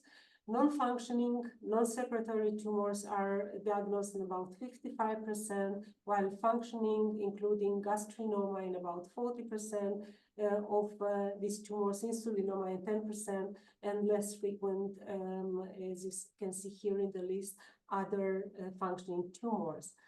The treatment for non-functioning pancreatic neuroendocrine tumor less than 2 centimeters usually is active surveillance. For more than 2 centimeters or growing or functioning, surgical resection. And we always should individualize treatment, combining biochemical control, surgery option, as well as other systemic treatment as needed, discussing inside a multidisciplinary team. Next, please. Thoracic neuroendocrine tumors inside the MEN1, as mentioned, they can develop either in the thymus or in the lungs. The thymic neuroendocrine tumors, so-called also thymic carcinoids, are the one that we have to be really highly aware of because of their highly malignant potential. These tumors are one of the main NET-related deaths in patients with MEN1. Next, please.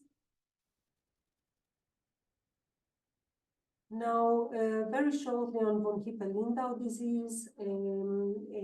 This is a complex syndrome, again, autosomal dominant syndrome, meaning that about 50% of the first degree relatives can be carriers for the specific mutation, like in MEN2A that Joe presented. Specifically for VHL, this disease can be diagnosed in about 1 per 36,000 people. And as you can see here in the figure on the right side of the slide, the neuroendocrine tumors that can develop inside VHL are localized either in the pancreas or in the adrenal glands, specifically pheochromocytoma in about 60% of these patients. Next, please. And the diagnosis criteria for VHL need at least 2 clinical features or 1 manifestation and pathogenic known VHL mutation, or at least 1 first-degree relative with VHL. And importantly, and I think that this is the most important message from all this presentation for the genetic familial syndromes, that surveillance is really important, and early detection and awareness, as well as lifelong follow-up, is, I think, the key for good quality of life along with this disease. Next, please. Regarding on the pancreatic neuroendocrine tumors inside the VHL, this can be diagnosed in about 15% of the cases. As mentioned also here, these tumors are really multiple. Most of them, they are low grade and non-functioning, and usually they are more indolent than the MEN1 counterparts. The treatment, it is based on the size of the tumor. If it's less than 1.5 centimeter and non-functioning, it can be followed. More than 3 centimeters should be resected, and in between, it should be individualized, discussed.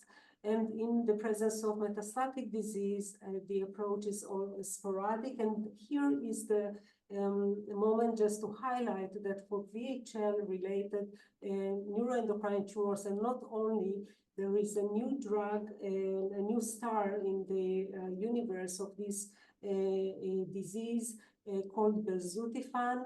Belzutifan is a first-in-class hypoxia-inducible factor 2 alpha inhibitor, and it has been already approved by FDA for the VHL-related pancreatic neuroendocrine tumors and the renal cell carcinoma inside this specific syndrome, as well as the central nervous system tumors. However, really, on the 18th of October, now 2025, belzutifan has been published in one of the main medical journals that we have, the New England Journal of Medicine, showing also efficacy in non-VHL-related pheochromocytoma and paraganglioma. So this is really a very good new for us and for our patients with pheochromocytoma, paraganglioma, not only inside the VHL, but also for sporadic ones. Next, please. I will stop here because this is a very short presentation, and specifically I haven't addressed the other very complex syndromes such as MEN2 and the PPGL ones. Each of these we can have a specific webinar focused only on the specific one. However, I think that the most important message is that while we face significant advances in the diagnosis, treatment, follow-up, and pathophysiological understanding of familial syndromes, the diagnosis need a high suspicion index, as Joe mentioned also, and the follow-up and treatment have to be performed in expertise centers involving expertise and experience specialists of different specialty to early diagnose, to perform regular monitoring and early intervention. And also geneticists and people performing pre-gestational diagnosis, like in the case of Joe. I think that if Joe had known that she has this mutation, she could perform even a pre-gestational diagnosis that is really highly recommended these days. So with this, I will close, and of course, I'm happy for discussing. Thank you. Thank you so much. I think that is a lovely note to end on, is encouraging. As you can see, all of these genetic syndromes are extremely complicated and really need to be monitored and surveilled by a multidisciplinary experienced team. So I say it all day long. I'm sure Joe at Amend UK says it all day long. Go to that multidisciplinary experienced team. We do have one question already regarding paraganglioma. To our audience or any clinicians in attendance, please submit your genetic nets questions in the Q&A. We'll focus on those. If we get to other questions, in addition to that, that will be great if we have time. So one of the questions that was submitted way back in part 1 of this webinar, but we held it for this section, is I was diagnosed in 2015 with a head and neck paraganglioma. I have lots of digestive issues. Numerous investigations have not resulted in a final diagnosis. Through food journaling, I currently cannot absorb all fats. I've eliminated fats from my diet. I'm now anemic.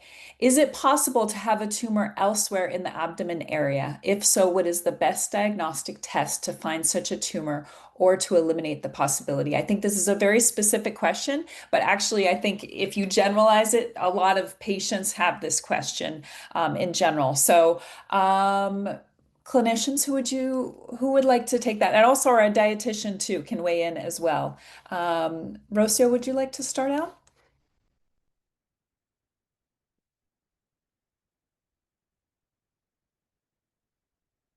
Oh, you're on mute.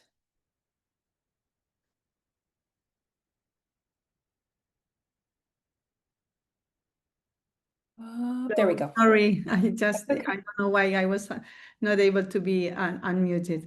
So I think, yeah, many patients have many digestive issues, many times are very unspecific or multifactorial.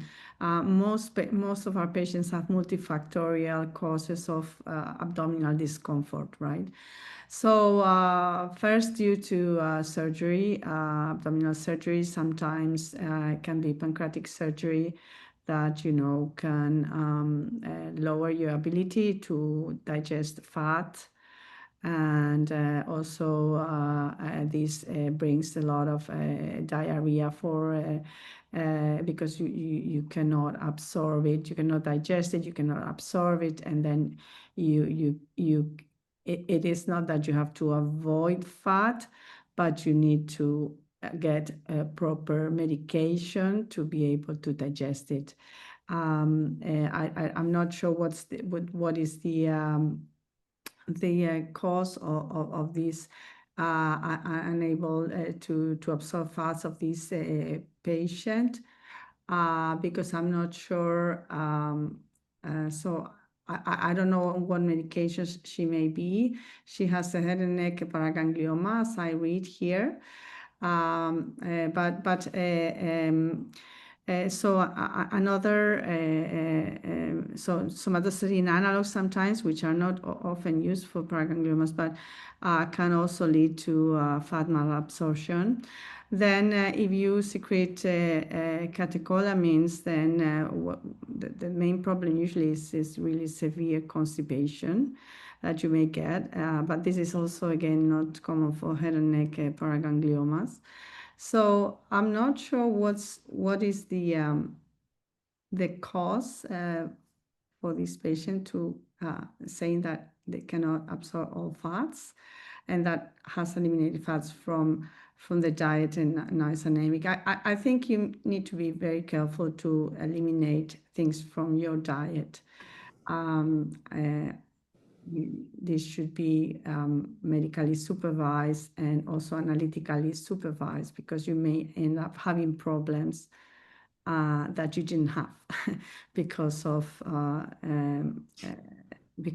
low vitamins or other elements that are essential for your normal physiological functioning. So of course, when you have a paraganglioma, I don't know if you got for pheochromocytomas and paragangliomas, you should always get a genetic testing. This is mandatory because the probability of having a hereditary syndrome is very high, so at least 40%.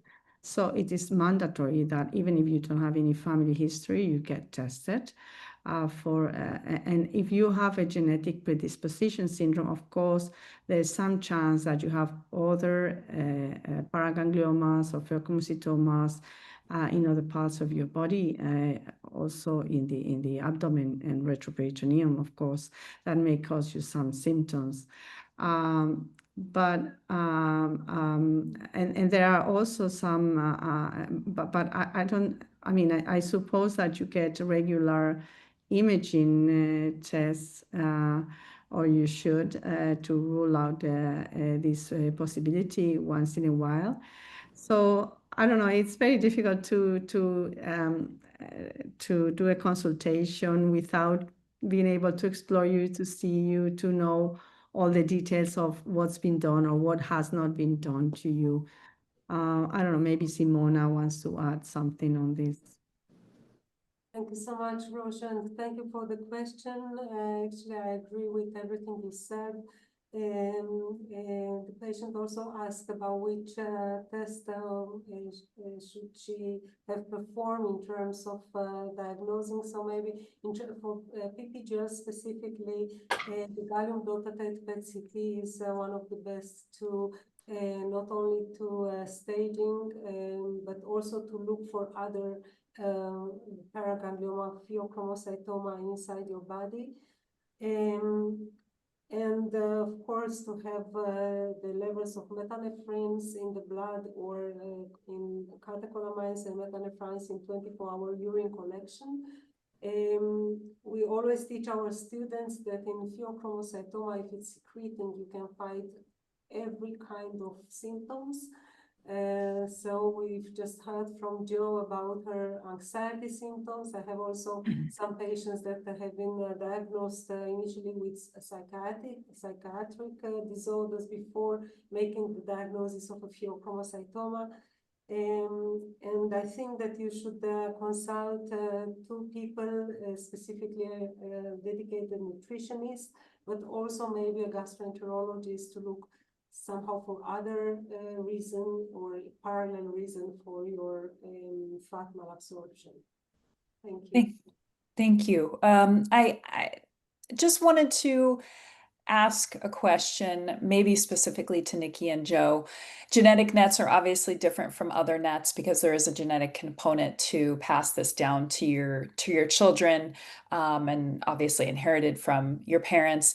Can you talk about how that affects a patient that has been diagnosed with not just the genetic mutation, but also some clinical manifestation of that, as well as somebody who's had genetic testing as a result of a family member being diagnosed, and just kind of a general sense of what you hear from these two different patients, and what their needs are emotionally. I'll start if you want, Nikie. Yeah, so we obviously we deal with all the MEN syndromes and also some PHEO-para in the UK as well. And one of the biggest issues with genetic inheritance is guilt from the person who's passed it on. It's one of the biggest painful aspects of the genetic syndromes, is the person who's passed it on to a child. It is very often sort of racked with guilt. And I know from my own experience, my mother was racked with guilt, even though it didn't matter how often you said you didn't know, it's not your fault. I didn't know, it wasn't my fault. It's not a fault thing at all. And my son and I are very relaxed about the whole thing, you know. So, but so many families are not as relaxed about it, and I wish they'd sort of be able to deal with that. And actually, our counselling service, you know, helps a lot of patients with that very how guilt of passing it on. Thanks, Jo. Nikie, would you like to weigh in? I'm not sure how much I can add to what Jo said. I think guilt is definitely one of the things. I think particularly if you're the first person diagnosed and you've got a generation ahead and behind you, and the implication and the tear down of that. I think the other thing, the other sort of psycho-oncology side of things, or the other consideration is about if you haven't had children and the impact that being diagnosed may have on that, and the trauma that people go through in making a decision whether to go and have children or not, and the impact that has on what their life plans were. So it's not just about living with this uncertain cancer and how it might manifest. It's also about those changes in all future plans, you know, and about loss and bereavement. Even if you've not even had a child, it's the loss of that possibility that can be really difficult as well. And I think that's, you know, that is a particular issue. Yeah, I couldn't agree more with that, Nikie. I mean, it's an excellent point, and nearly every year I go and do a talk with some second year medical students up in London, and one of the questions that I always wait for, towards the end, somebody has the nerve to ask it, and they will say, if you knew before you had children that you had this condition, would you still have had children naturally, or, you know, or at all? And it's the one question that I cannot answer. I can't put myself in that sort of place to make that kind of decision. So how other people do it amazes me. And actually, we have an awful lot of patients who don't use any of the available screening methods and who actually go for natural conception, and they take the risk. So Thank you, Chou. And Rocio, I'll turn it over to you. Did you have a comment? Oh, you're on mute. Sorry, should have mentioned that. I wanted to make a comment because I found really the story of Joe so, it's not only so touching, but so educational, really, because it is very true that in these genetic syndromes, patients are very young, can be very young, as Simona said, 5 years old. Who's going to suspect a tumor, I mean, an insulinoma in a 5-year-old boy? Nobody. And a young women that just gave birth, and I think with no family history, with no personal history, just a healthy person and a headache. And the most common thing is not to have a pheochromocytoma, of course. So we in medicine, we go for the frequency, for the probability, and we go from more common to less common. But I think there's one very important take-home message that you transmitted, is that if a patient keeps coming back for a certain symptom, is investigate it. I mean, you don't have to investigate it the first time. It's not that any headache you have to do a CT scan. Every patient have a headache, you would block the system, okay? But any recurrent thing that you don't have an explanation for, you need to do something about it. This is a very important message also for students, for doctors. It's very important. I just wanted to remark it. I found it very important. Thank you so much. And Simona, and then we'll take one more question and wrap up just a few minutes late. Go ahead, Simona. Yeah, thank you so much, Stephanie. Related with what Rocio just said, we're always saying to our students, please believe the patient. I mean, you have to believe and to hear the patient. And now I wanted just to raise something that I meet with very often in the clinical practice, is the problem with the adherence to surveillance, mainly for patients with genetic syndrome. Some of the patients are diagnosed through genetic diagnosis very early in their life. And then we start to do plans to perform this and that every other year, every 2 years, MRI and CT and blood tests and so on. And from my experience, sometimes we lost from follow-up patients, young patients mainly with these syndromes. And sometimes they are coming back a couple of years afterwards with disease that was not diagnosed on time, and sometimes with metastatic disease and so on. And I would like to ask Joe and Nikie and all of you, how do you think that we can increase the adherence to follow-up for these patients? Thank you. That's the eternal question, isn't it?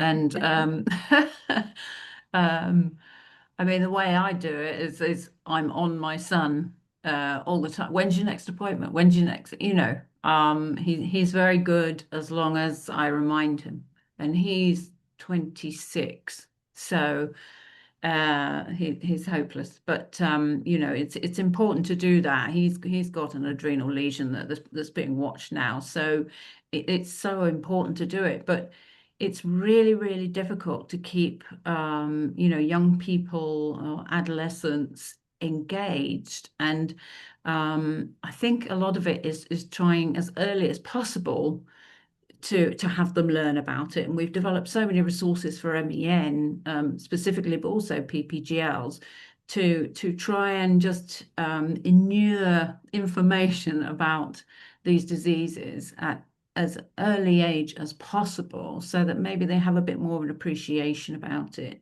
Also giving them the ability to talk to other young people their age as well is really, really important. And giving parents tools and advice on how to talk to adolescents and young people as well is really important. But yeah, so I mean, in our case, a lot of it comes down to me being a nagging mother.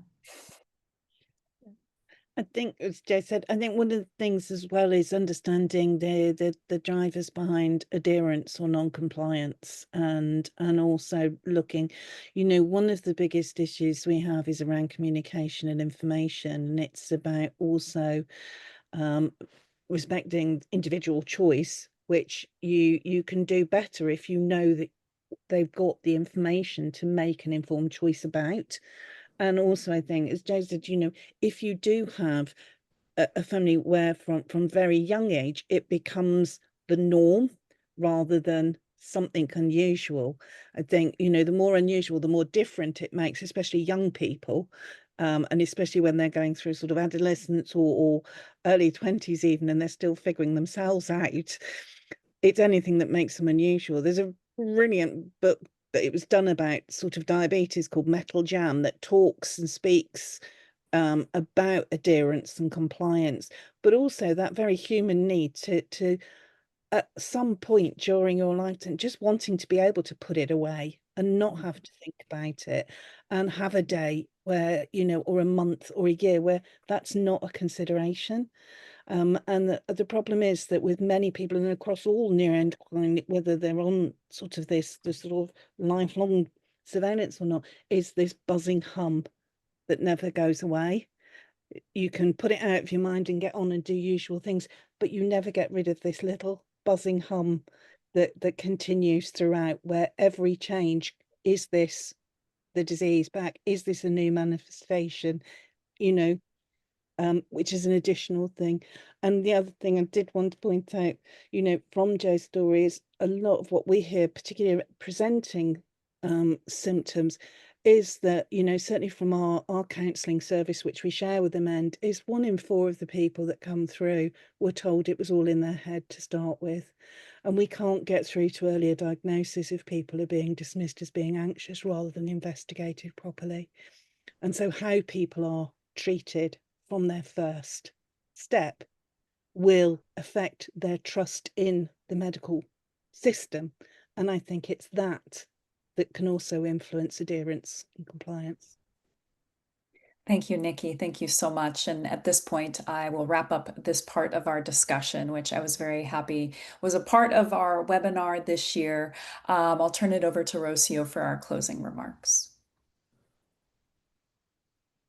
Thank you very much, Stephanie. Thank you, all the speakers, and I'll just do a brief wrap up. I know it's been a long webinar, so it's been great. 1 more year to have the opportunity to share with you, the INCA team, this very important webinar around the NET Cancer Day. I think I would like to thank all the speakers, very especially the patients, sharing their stories. It's very generous of you to share your stories, and it's very educational. I mean, I've seen many patients in my life, and I still find new stories and new pathways, and I learn from them a lot. Really, I enjoyed. I think it's very important that I mention, you know, to have your perspective of all this. And of course, moderators, all the discussants that join us, all well, all of you, and in office, the ENETS office. Thank you, Theodora, Isabella. Thank you, Martina, Ulrike, Anna, and Leah. All the ENETS educational group led by Simona Glasberg, and all of you who are there watching and listening to us for your participation today. For further information, you can visit our websites, the INCA Alliance website and the enets.org website, and I welcome you to do it. Of course, we need to acknowledge all our sponsors that make this possible: Bioscientifica, Camaro, Simpson, ITM, Sanofi, Serb. Well, again, I will speak up for the scan, for the survey of challenges in access to diagnostic and treatment for NET patients, because one voice matters, but thousands create change, and it's very important that we contribute to improve care for NET patients. This survey is open until the 30th of November, so you still have some days, but not a lot. It's available in 15 languages, so please take part of it. You can scan it here. And I also would like to make you aware, if you are not by now, of the ENETS Center of Excellence program, assuring quality care since 2009. You can see there the map in Europe, Israel, Australia. And you can scan here the code to locate an ENETS Center of Excellence near you, so that you, there are 68 centers across the world. So make sure, if you can, that you are treated in one of these. And please connect with us, connect with ENETS, follow us on social media. We are in LinkedIn, we are in Facebook, we are in Blue Sky. You can join us online, and you can also join INCA in social media. They are in more social media that we are: X, Facebook, LinkedIn, Instagram, Blue Sky, TikTok. You have it all, so no excuse to join and share and contribute. Thank you very much.